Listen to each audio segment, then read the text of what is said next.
veteran from service back into civilian life isn't always easy, but a new program may make it easier for those who have medical experience or training. Good afternoon, I'm Melissa Langben.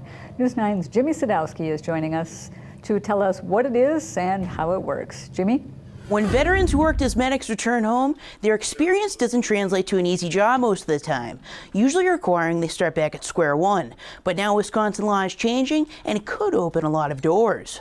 A new medical law in the Badger State is the first of its kind in the nation.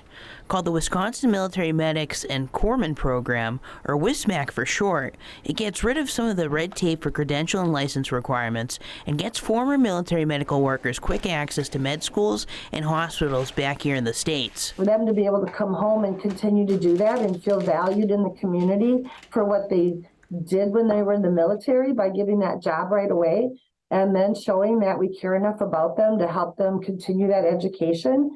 I mean, that's huge. Kelly Wheeler served for about 7 years with the Navy as a medical worker, doing all sorts of things from dispensing vaccines to assisting in surgeries. She's the program's first participant and works at the UW Health Cottage Grove Clinic for 3 days while going to school for 2. She says it's going great. Going straight into a job, it was great. I didn't have any downtime looking for a job or going to get a certification for it.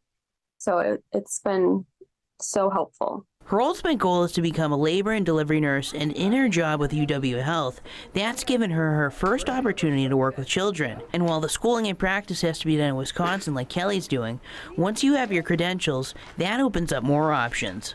However, Wisconsin is a compact state. So if you get a Wisconsin license, you now have a license in about 32 states for nursing, for example. To qualify for the program, you need to have had medical training while serving and can't have more than a year gap from when you discharged.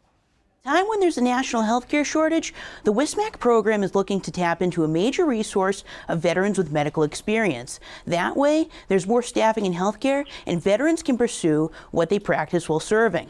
Live in the newsroom, Jimmy Sadowski, News 9, WAOW.